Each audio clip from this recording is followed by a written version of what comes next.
Okay, good evening, everyone, panelists, as well as anyone in the audience. Welcome to the Plan Commission ARB for November 15th. If anyone is in the audience and you wish to speak, please raise your hand and you'll be allowed in at the appropriate time. Anissa will start with the roll call. Helen DeFate. Here. Chairman Steve Lichtenfeld. Here. Bob Demlow. Here. David Gibson. Here. Carolyn Gatus. Here. George Heddick. Here. Ira Berkowitz. Here. Are you in a cave? What's that? Are you in a cave? I am in a cave. It is prehistoric, no less. Yeah, I'm actually in a car, guys. I'm on my way home, and I'll get back. I'll get on where you can see me. But I wanted to get on from the beginning. So Okay, well, good to hear you, Ira. thanks, Steve. We have minutes from the previous meeting on November 1st. Are there any changes that have not been recorded? No? Do I hear a motion? I'll make the motion to approve the minutes. Second. Second. All in favor? Aye. Opposed? Okay, thank you.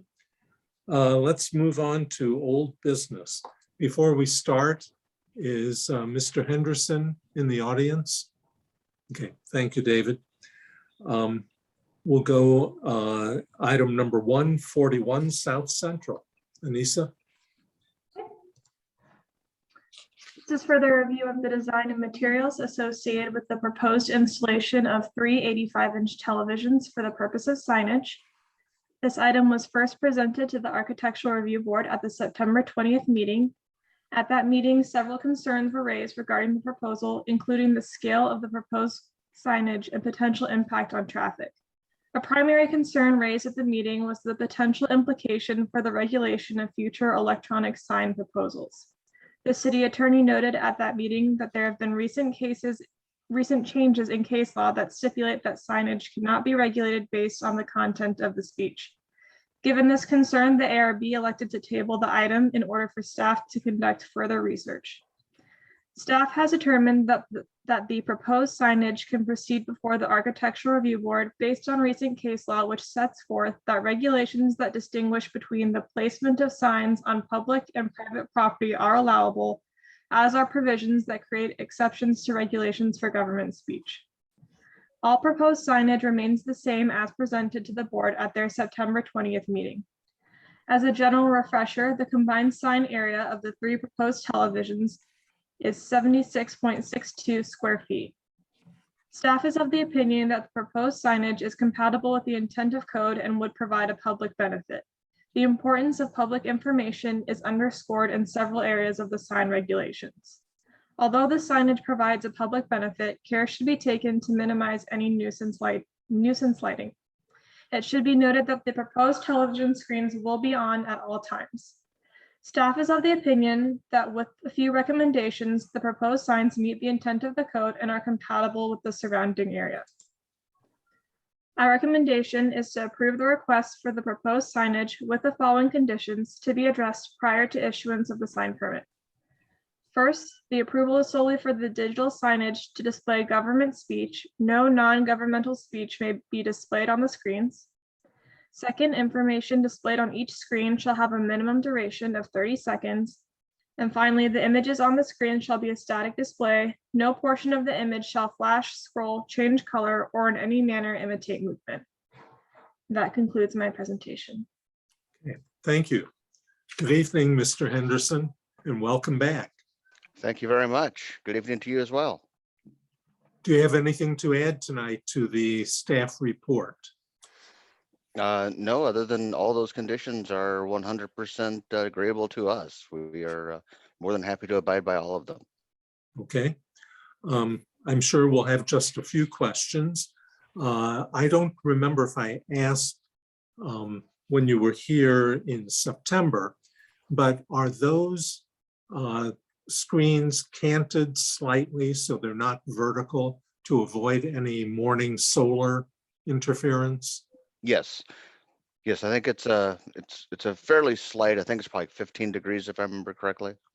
It's a fairly slight bend, but it is there. Okay.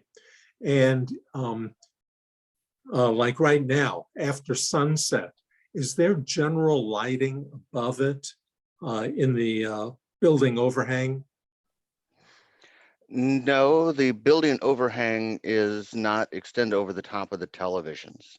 The building overhang is, because these are actually going to be mounted underneath the existing static sign. This is LK Roos Mhm. building. So there isn't any type of overhang over the top of them. That's my error. I didn't pay attention to the picture. Okay. Quite all right.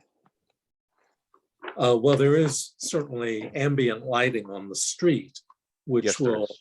give a little lighting to the building. Okay. Let's go around and see if anyone else has questions. Carolyn?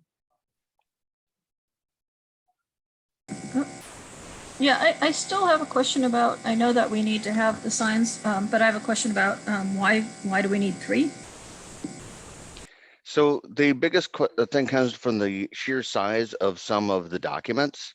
The county council is by far the largest because they have to publish the agenda as well as the actual public announcement, which sometimes can run into the 20 or 30 pages. And so if we could literally just run the county council on one monitor and never have any other public announcements, and they would consume the entire thing. That's why we'll have multiple monitors, because we just really have that many. And we have 60 some odd boards and commissions that also have meetings at least monthly, as well as other public bodies like the oh dang it, DEI, and I'm trying to remember what an acronym stands for, but it is for equity and inclusion, that also have agendas to post. So we have a lot of content. Okay. The other question I have is, God forbid we have any more riots, how sturdy are these against like a baseball bat or some whacking at it? So these are supposed to be externally rated to handle rocks, hailstorms, stuff like that.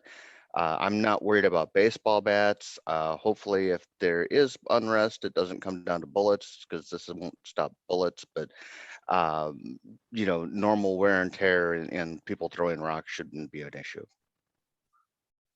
And hopefully, we don't have to test that theory. Okay, those were my questions. Thank you.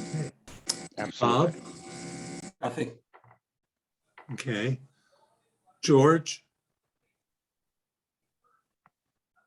No questions from me. Okay. Helen?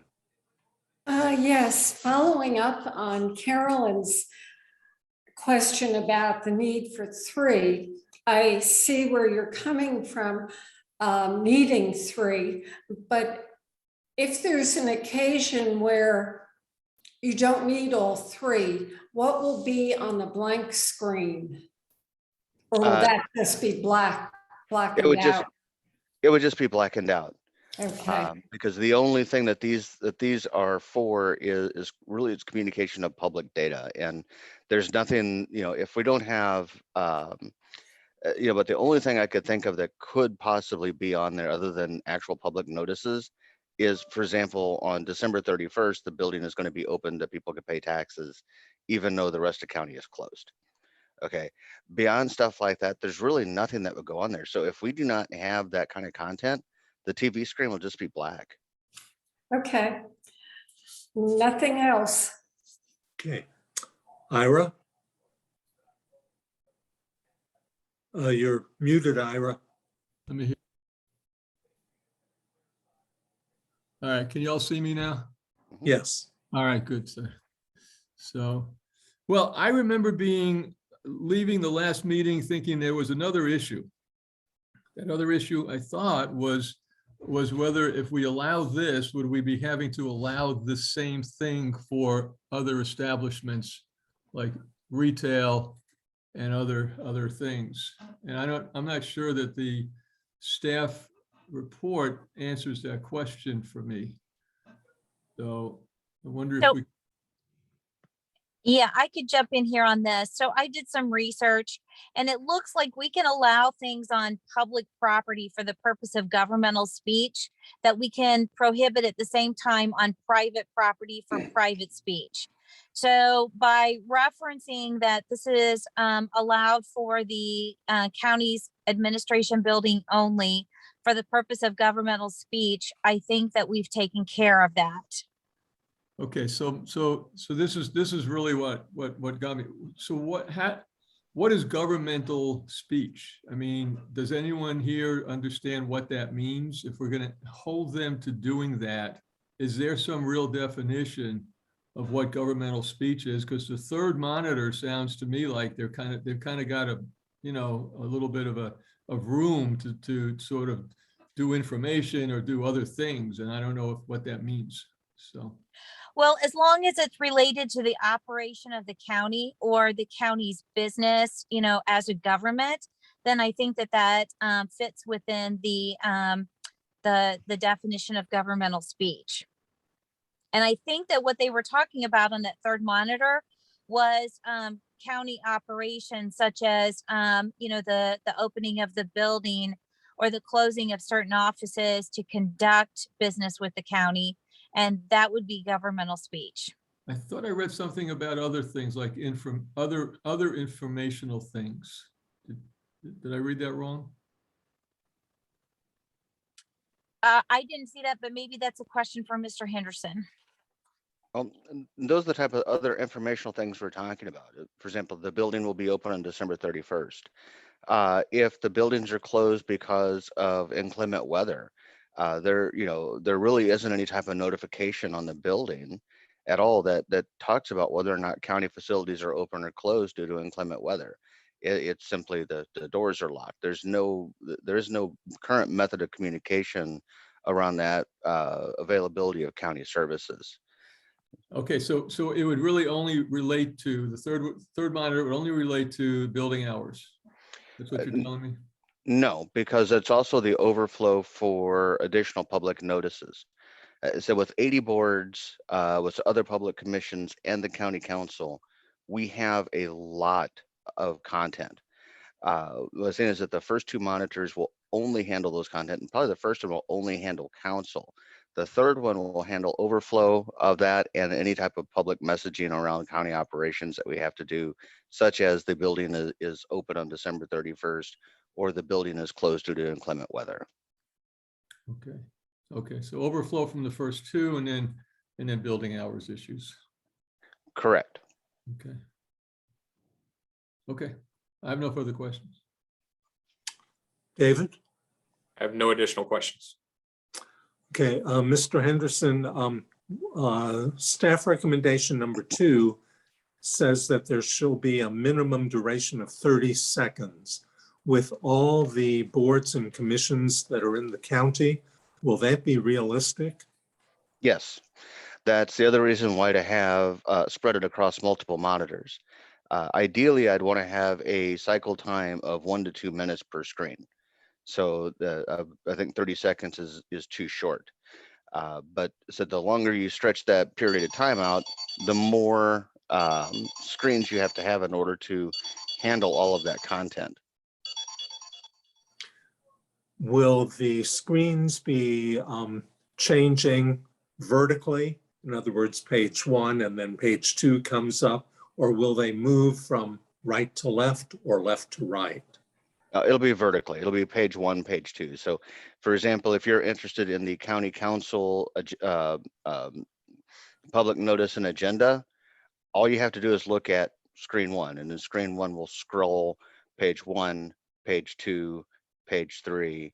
And if you want to interested in the other boards, then you could look at TVT, it would be 1, 2, 3. So it wouldn't be trying to scroll back or forth or try to make you follow it with your eye. It'd be very simple of this is where this content's at. And you can just watch that television program, and had to be rather boring to watch that program, but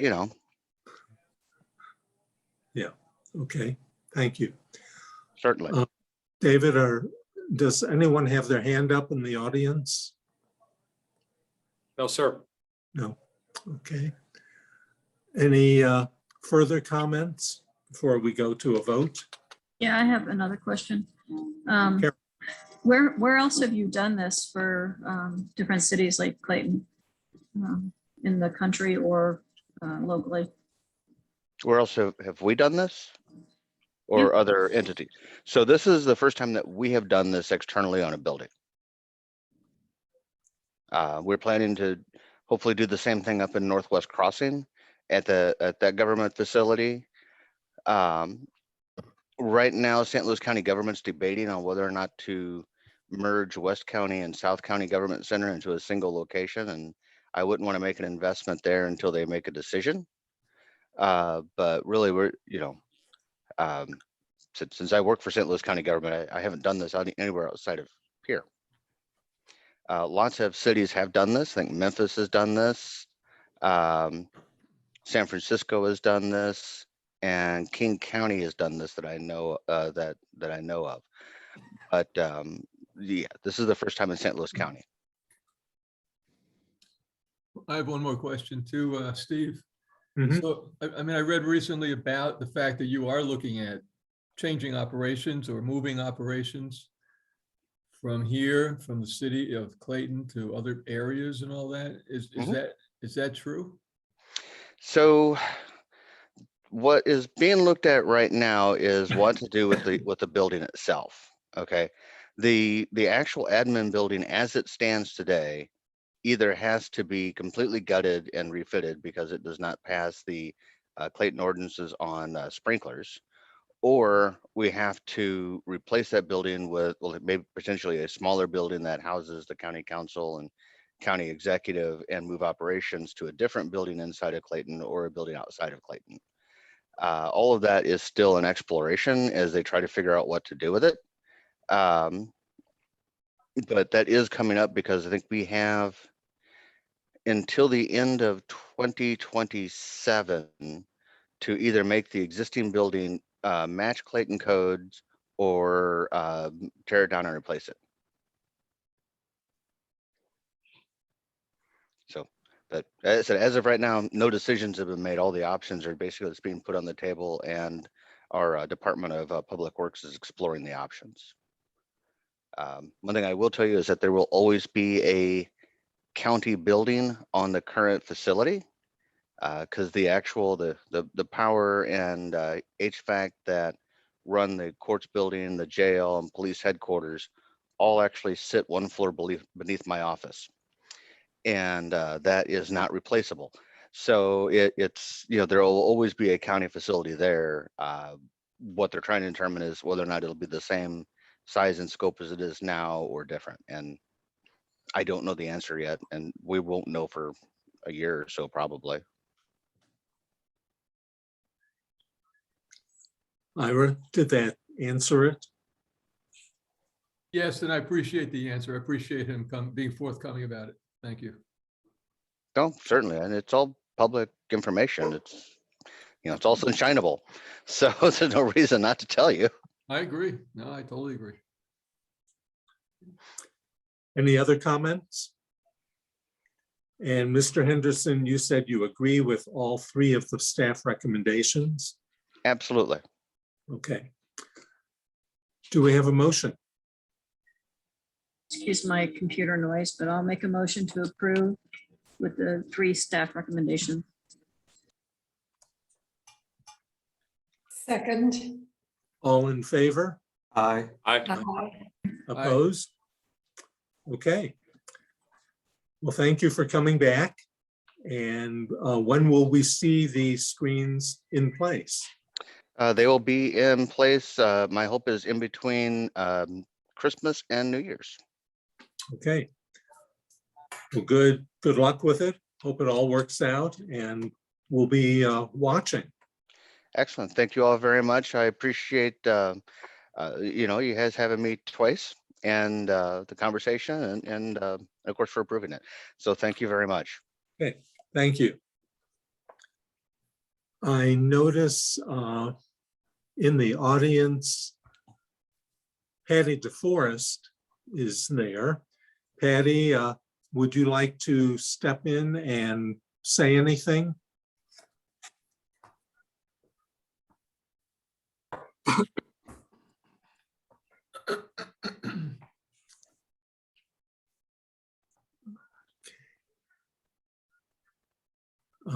David, could you let Patty in? Hit the button and for some reason it's delayed. Here we go. Looks like she's moving Here we over now. My apologies. Thank you. Hi, Patty. Get me unmuted. Can you hear me? We can. Welcome back. Thank you. So tonight I'm here to just visit with you about a process that we're getting ready to start. We issued an RFQ for a consultant to do a livable community master plan. And this is a component, you may recall we were going to do a comprehensive plan a couple of years ago and 2 years ago, right before the pandemic. So that got put on hold. But this plan will look at Parks and Rec and the bike and ped plan for the city. And then the comprehensive plan, I believe, will be done in a few years. So we have issued the RFQ and are setting up a selection committee.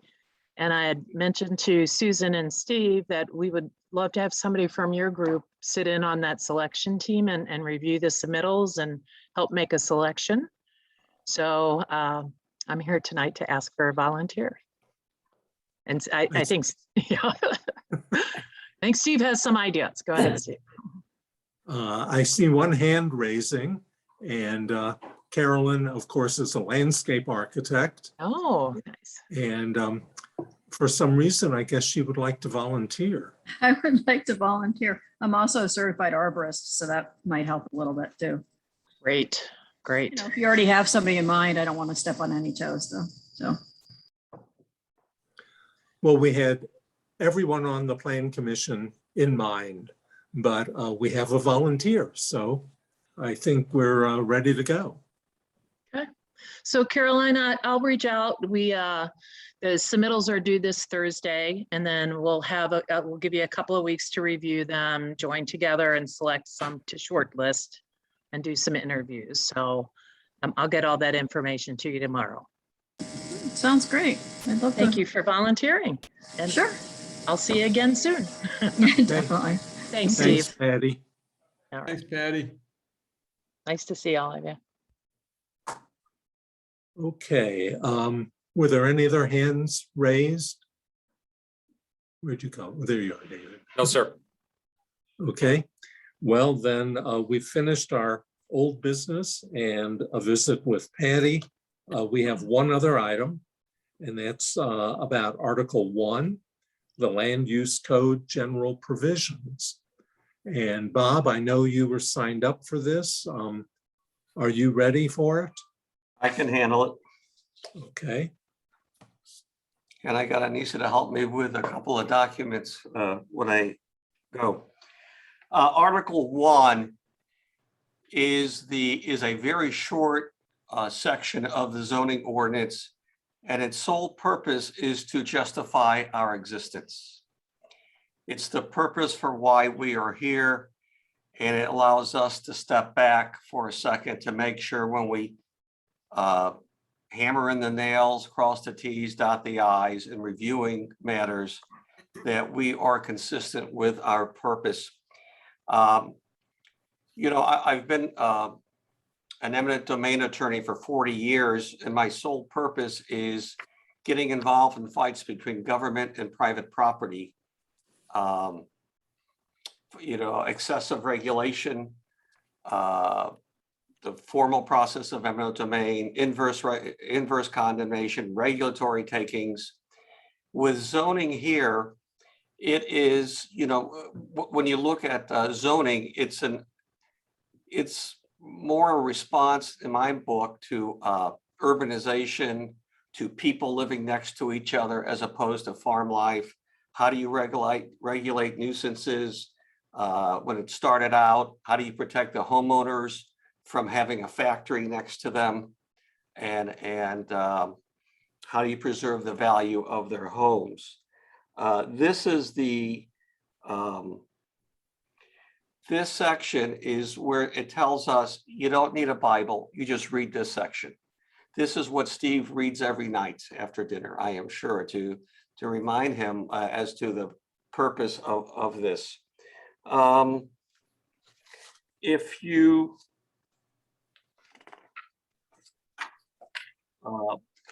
pull up exhibit, what is that?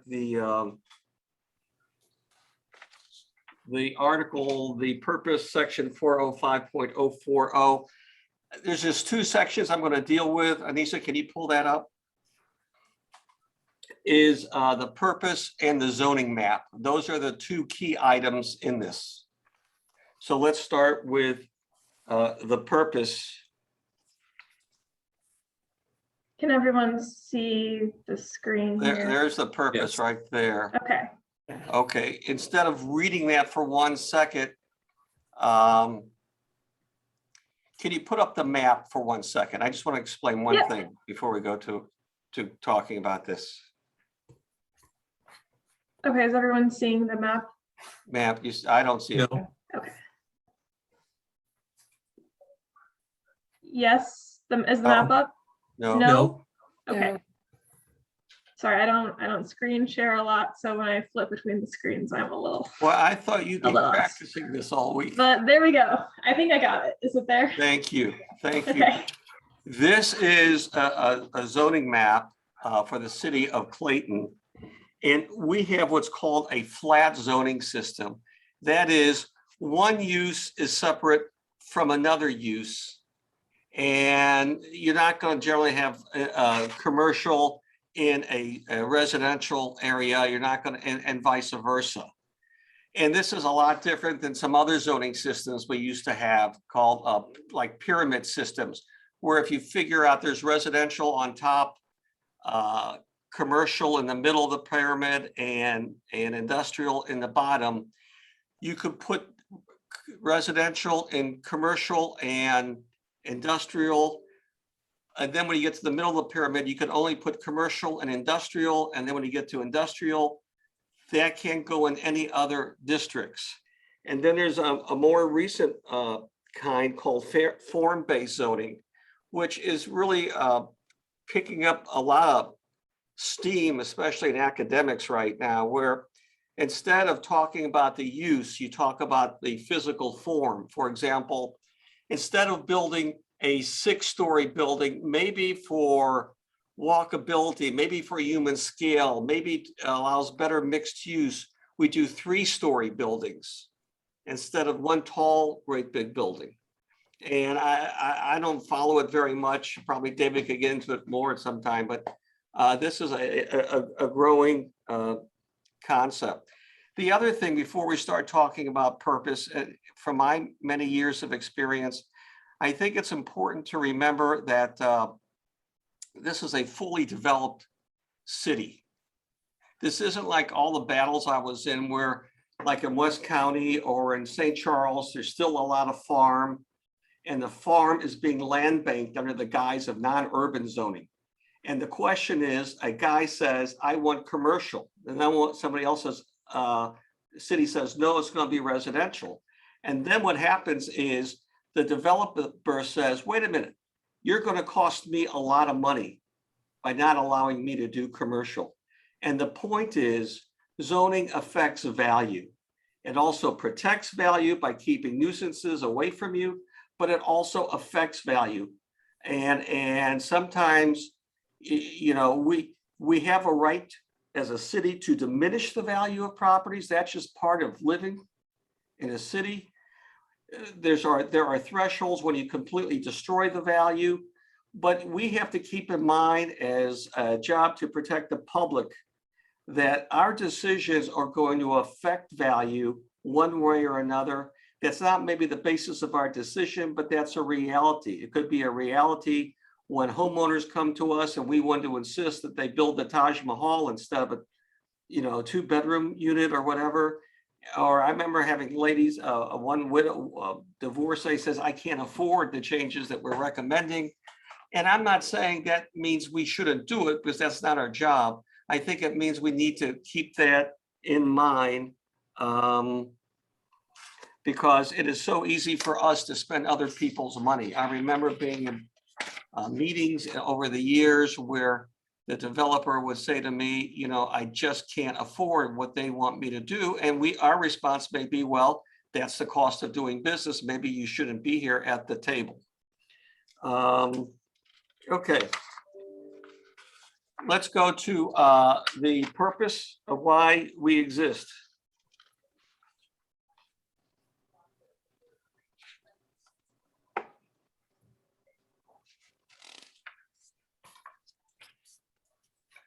This is pretty clear cut. If you look through A through 10, these are the purposes of why we are sitting here today.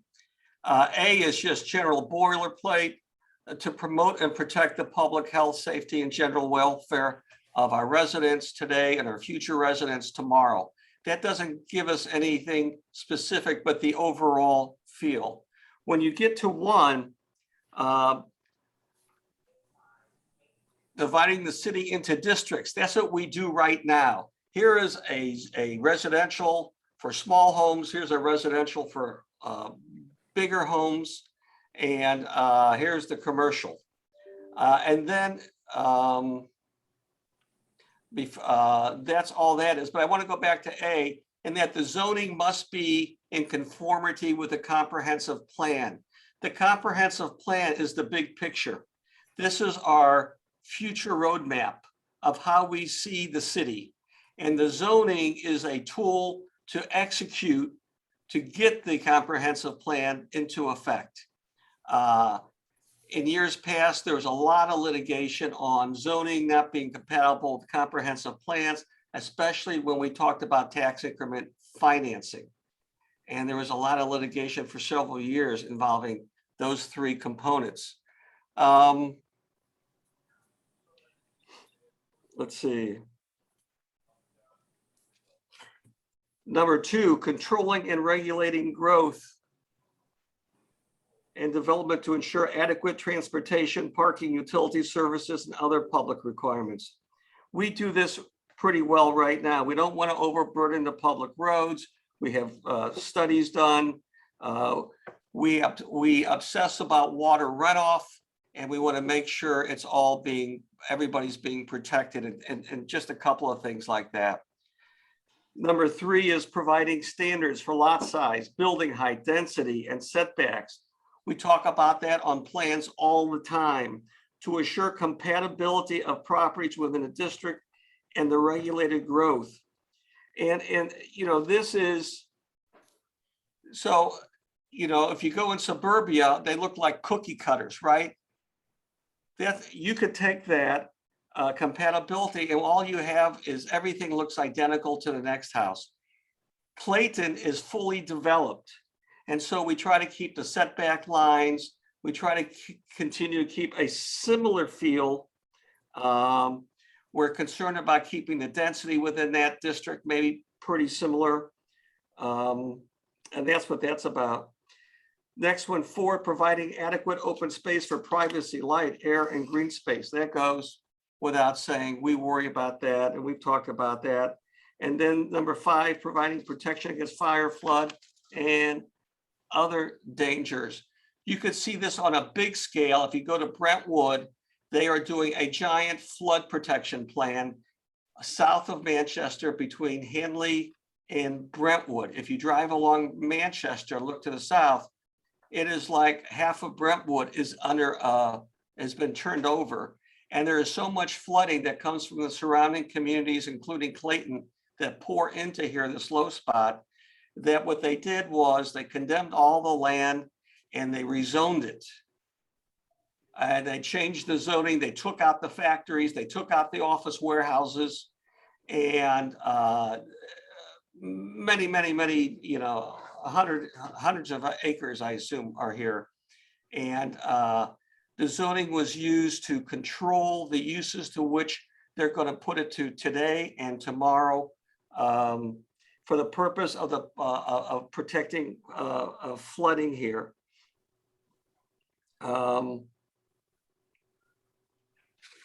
And then number 6, protecting the quality of the environment from nuisances associated with certain uses or constructions.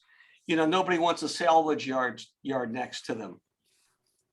And so nobody wants a Top Golf with lights up to the ceiling, you know, up 5 stories tall next to them.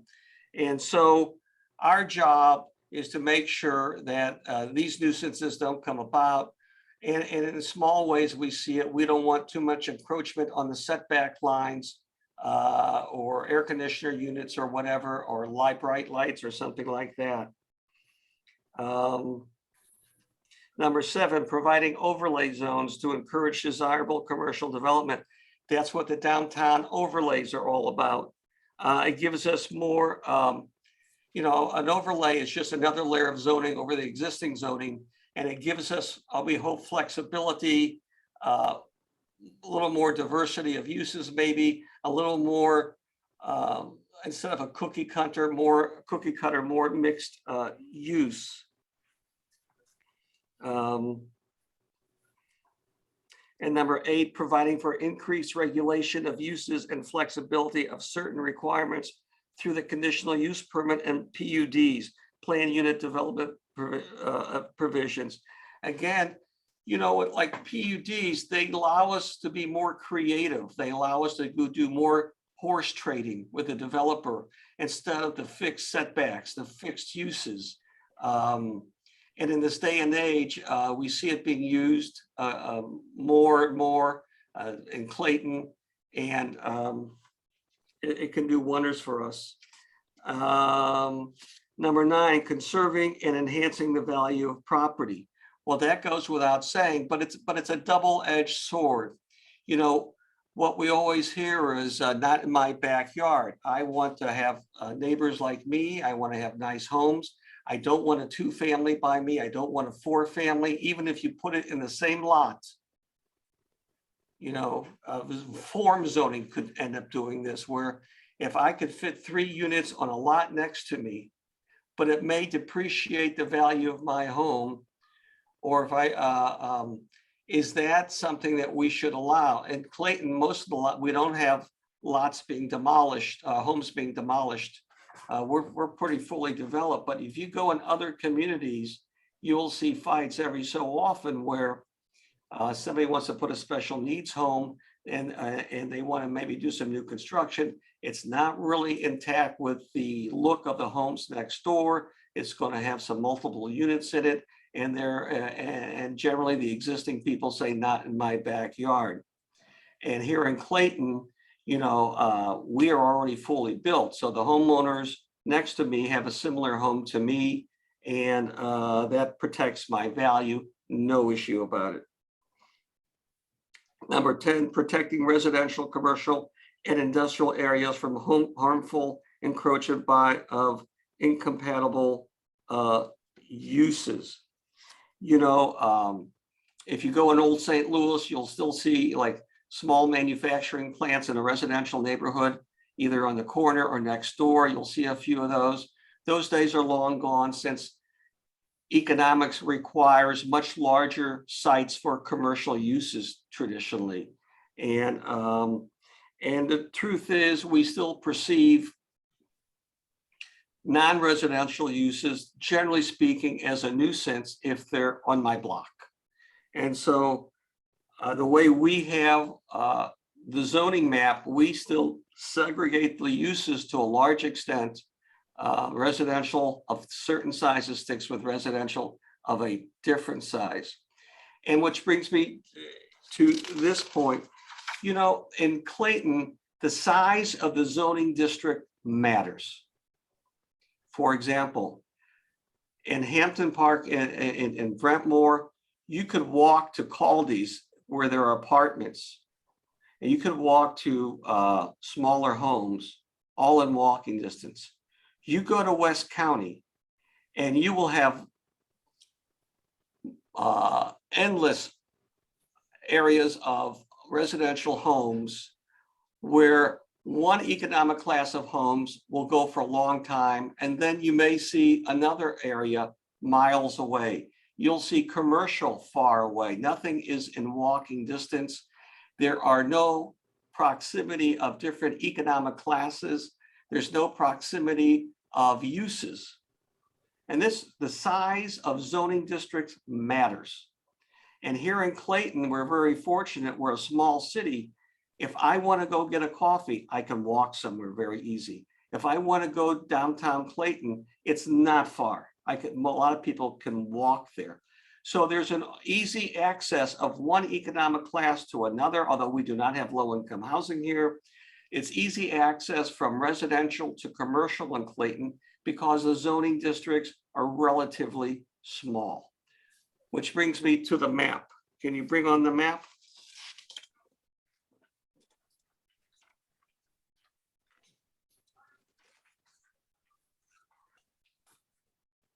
So you see,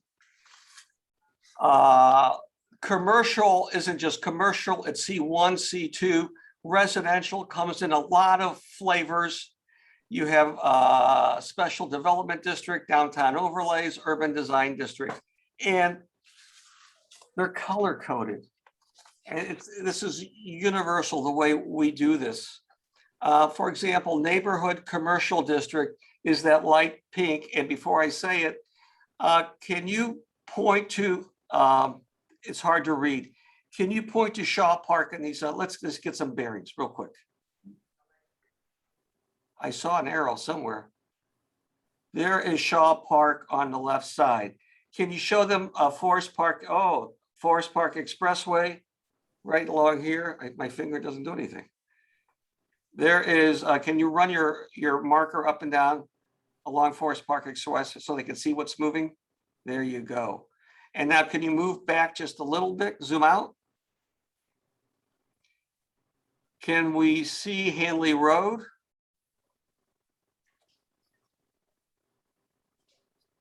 Right over here. Okay. Okay. Go to the right more. Can you zoom back? Let's see the whole big picture of Clayton now. Okay. All right. So the first thing you have is on top of the zoning district. And before I go on, there is a cheat sheet that you can get. The cheat sheet, I'm not going to go through, you know, all of them in any great detail. What's the difference between C1 and C2? It's kind of self-explanatory in some ways. You know, lot size of the buildings you could have, setbacks, all that kind of thing. But I want to give you an idea of where we are. So neighborhood commercial district, Caldy's in Des Moines, which is right. Denise, we were talking about where that was. Can we help them out? Right over, I could point, but you can't see me pointing.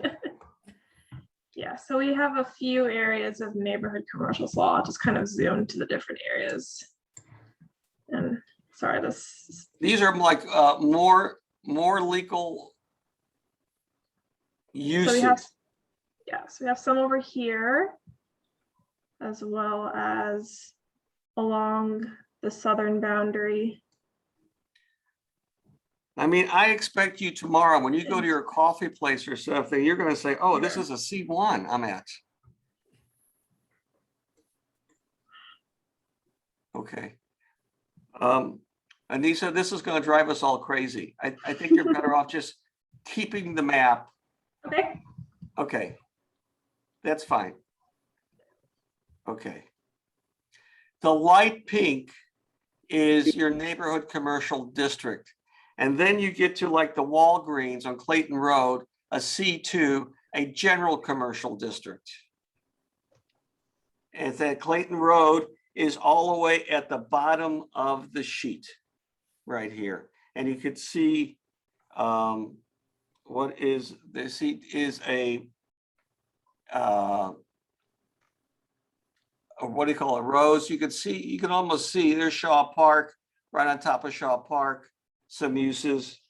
And then the next one you have is high density commercial district.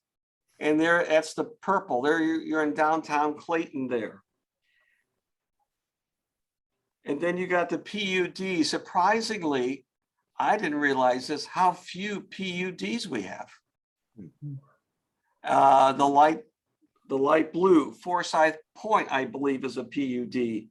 Beamiston Place, I believe is a PUD. And then we have R1 large lot, single family dwellings, where the minimum lot size is 20,000 feet. Brentwood, Brentmore, or is that what they call it? Is that, and that is light yellow. It does not allow multifamily at all, or two family at all. To that, you got to jump to R3, which is the light orange, or the light orange? R3, which can have single family and two family.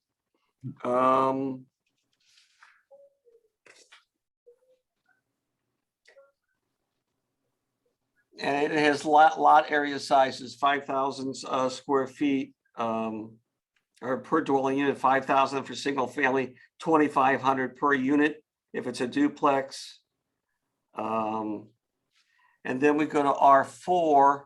It's hard to see these low density multiple family units, and that's Demon area. And then you go to R5, medium low density multiple dwelling units. And R5 are these like rose colored. You can see those. And it goes on medium density, high density. I need to go through all these, special development. And we color code the purpose of the zoning map and the general purpose. We have to show you the boundaries of the various zoning districts where we segregate the uses. So the rich live here and the upper middle class live here and the commercial here. And I think the evolution is going to be, Clayton is really the prototype. We're going to keep mixing. We're going to mix the residential. We're going to mix the commercial. We're going to stir the soup instead of having everything so far apart. With different uses. And that's really all this is. It's just a general purpose. There's no specifics to it. Each residential and commercial have a separate section giving you what the setback is, giving you what a unit would be if it's two family, giving you the size if it's one family. And that's basically it.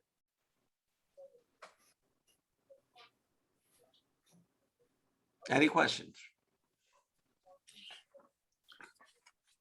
Bob, you were saying that the terms like the R1, the C2, and the color, are those national standards?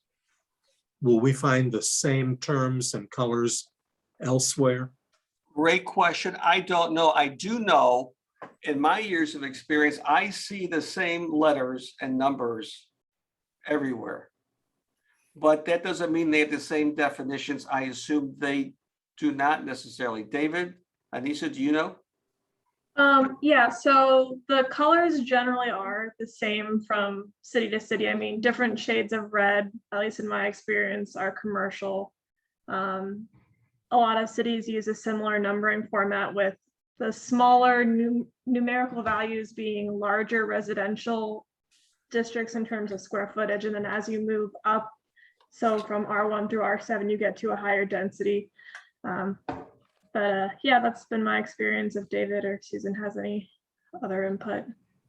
I can only speak for the cities in Missouri. I don't know what it's like nationally, but yellow's typically true, residential. Yeah. Red is typically commercial, grayish colors, industrial, in most of these maps. And that's pretty much the way everybody has it laid out. And Anissa did a good job explaining the tiered system when you get into the numerics after the letter itself.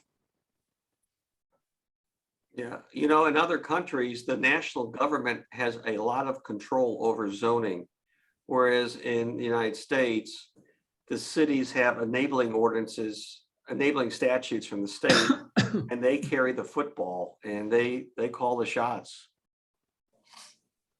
So it's a very strong local control.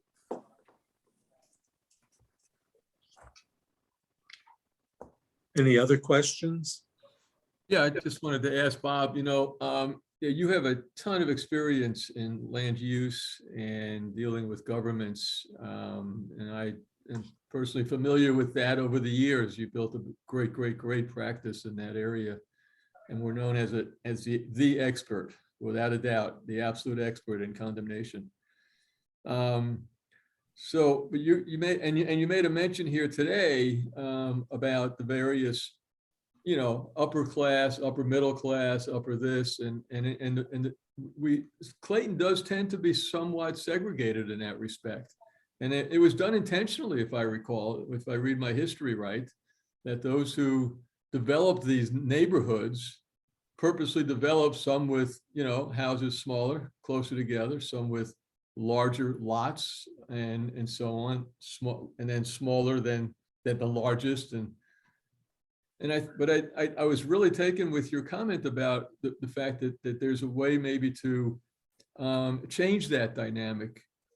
Is that what, were you saying that? I don't know if I was hearing that. Well, let me say this, there is a strong trend over the last generation to do something. I mean, it gets old. I'll give you an obvious example, special needs people. Everybody has a not in my backyard mentality. And these are multiple, and if you look at our statutes, we do allow special needs in some of these categories. I give Clayton terrific credit for that. There's a lot of cities that do not at all. But in practice, when a special needs home tries to come into a neighborhood, the neighbors just find any reason except the truth to say why it should not be in their backyard. And a lot of fights. I'm advising reason I say I'm advising a special needs organization right now and trying to get some places for them. And you know what? I always say, if we took a large house on my block and we made it special needs, would I really care? Do I want, how do I really feel about it? And then if I take we used to do busing, wasn't that long ago. And then, that was the alternative to trying to put housing, low-income housing in your city so they could go to the school and get the indoctrination of middle-class values was the idea. But it was hard to even get the first base on that. I'm not saying right or wrong. I'm just saying that was the reality. And then you try busing. Well, if you're not going to live there, let's bus you there, and we all know about that experience, good and bad. I think the beauty of Clayton is Clayton's has great thinking in that they want to make a livable community. Feet on the ground, as I always call it, walkability. You get to see your neighbors. You need a lot of local destinations to make that work. Coffee houses, parks, whatever it is. But you need a destination as soon as you walk out. You need small front yards so you see your neighbors. You need sidewalks. I mean, I'm not saying anything new. These are obvious. And what I love about Clayton is they put their money where their mouth is. They really believe this stuff. And they've got aldermen, they've got Steve and company, and who really are trying to put this into effect.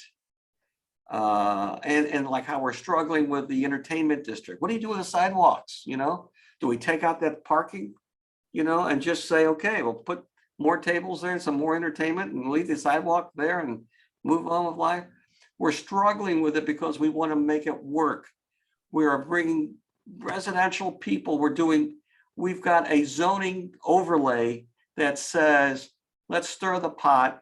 I can live there. I can work there. I can eat there. I can be entertained there. And I'm going to leave my car. I'm going to get rid of my car. Cars are disappearing. And when you get to driverless cars, they're really going to disappear as garages and all that kind of stuff. I'm pontificating, but I'm saying what zoning is evolving very quickly to mixed use, because the suburban models, in my book, are basically a total failure. We really miss the boat. And I know you guys believe that in part because you live in Clayton. You don't live out there, sterile, segregated. I know so many families that live in these great big homes, but there's no park to go to. There's no really kids in the neighborhood. Not enough of them to have a baseball game. Okay, I'm done. Thanks, But I feel good about Clayton. I think guys like Susan, David, Anissa, they get it. I was working with Anissa. She was putting those papers up on the screen. She gets it totally. Very proud of you guys. Bob, you touched on one thing that has been near and dear to my heart for several decades now, and that's affordable housing. And one of the challenges that Clayton has in order to get that synergies moving forward, in my opinion, really is the lack of workforce housing, where we can have some of the individuals that are working in these businesses, these restaurants, have a place where they can actually afford to live. And, we are priced out of, I don't know what percent of households coming in on entry level and some of the lower wage jobs. And as a city, I think at some point we really need to consider looking at what we can do to encourage workforce housing in our community to keep that diversity and make some economic diversity going as well. George, I think you say something on point. Ski resorts have started building housing for their employees because the nearby towns have usually provided the labor, but that's becoming more of a problem. So they're ponying up money. I have a daughter in San Francisco. It is so prohibitive. Doctors and lawyers cannot afford housing unless you want something like Dogtown, for a couple $1 million. It's crazy. David. I just wanted to mention, so the Community Equity Commission's been talking about affordability. They actually just put together a housing subcommittee that's going to explore the topic a little bit further. But the first thing really discussed there, and I talked about it a little bit with the Board of Aldermen at a retreat that we held in September, was about PUDs. And I think I mentioned this at the last meeting just for a minute when I was presenting on PUDs, but we've been looking at affordability and perhaps incentivizing through that point structure affordability. And there's a provision in there right now that doesn't define it really as well as it could. And it only allows a maximum of 5 points for affordable units. The discussion at the Equity Commission, and they actually made a recommendation to send a code change to the Plan Commission. I'm going to put that on an agenda coming up here, and then we're going to discuss it and hopefully refine it a little bit. Would expand it from a maximum of 5 points to a maximum of 10 points, and it does a better job of defining what affordability is using the information that's put out there by HUD on a regular basis. HUD establishes what the median, what the low to moderate income is for a particular region. They do that annually. So this would actually be tied to those HUD limits. And so we'll spend some time talking about it, but I just wanted to let everybody know that this is something that's already being explored by the Equity Commission. And I would look over the next couple of years here, look forward to recommendations coming out of that group to the Plan Commission to talk about these things a little bit further, how those code changes could be implemented and really refine the more conceptual thinking that's going on with that group. So just a little bit of an update, and look for that possibly as soon as December to start having those conversations. And David, if you need any help with that, that's the industry that I've been in for the past 20 years. So great. Just let me know. Just have you'd be a great resource. That's and excellent. My final pontificating is, why isn't there a zoning classification for interesting buildings? Clayton is having its 15 minutes of fame where it's in real demand. We can extract a lot of concessions at this moment in time, which will not be true tomorrow, because that's just life of cities and real estate. It'd be nice to have interesting buildings to walk by instead of rectangles and squares. And it's economics, how much can we force a developer to spend to put a spire up in the air or something interesting? You and Carolyn are the architects here. But there are so many all suburbanites, just squares and rectangles. And God, I would love to see something interesting. So that's it. And I want to thank you guys for your condolences. My wife passed away last Saturday. She was a wonderful human being. No doubt. Sorry. Mhm. Well, you'll keep all the good memories. And thank you, Bob, for tonight, leading the discussion. I think we hopefully have a better idea of the general provisions. And it's good to hear what David was bringing up, how we're looking into the future. So thanks again, Bob, and thanks everyone for participating. And I'm sure we'll continue this in the future when David gives us more information. So good. Let's see. Anything, we'll start. Helen, any comments? Any further ones? Nothing tonight, just enjoy Thanksgiving. George? Nothing more, but I will add, David, there are several in the community that are in the affordable housing industry. So some fresh eyes, some fresh faces may be appropriate as well. Just let me know what you need. That's great. I appreciate it. Okay.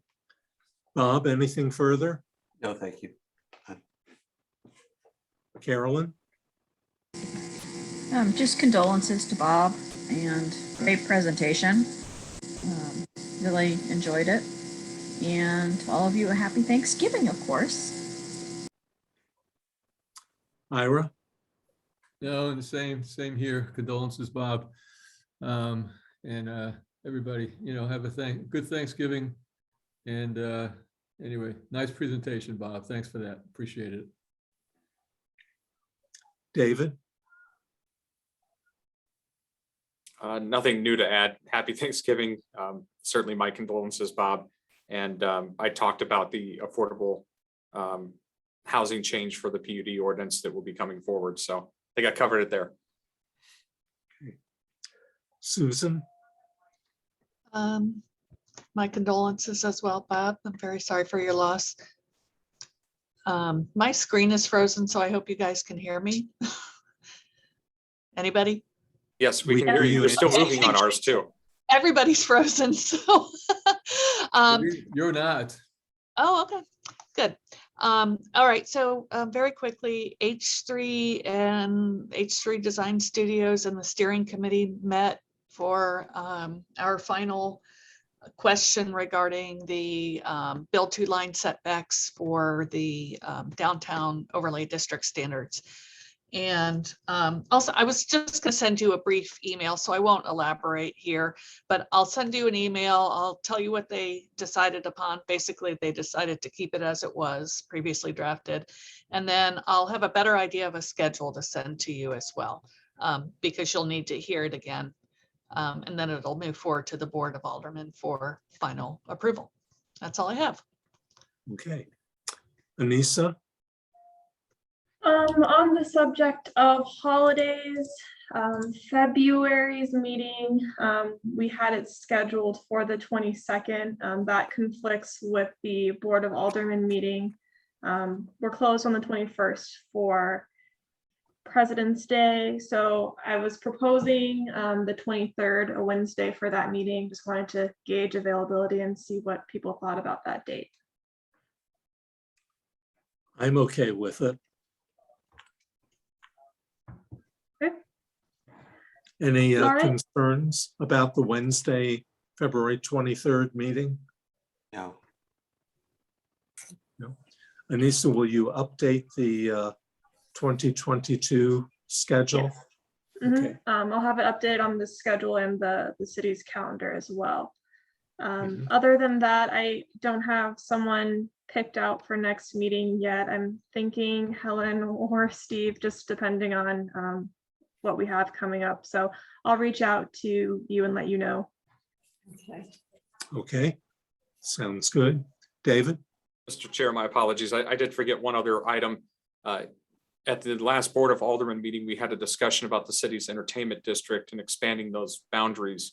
And so that would actually come to the Plan Commission next for discussion here. And actually, we're going to put it together in an ordinance form. We will probably run that concurrently with the downtown design guidelines, depending on when that comes together and H3's availability. But I just wanted to give everybody a heads up that that's another item that will be headed your way. Okay, thank you. Okay.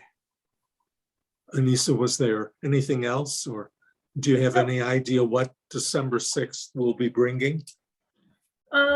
We'll have some signage on that meeting, a residential retaining wall, so nothing too heavy.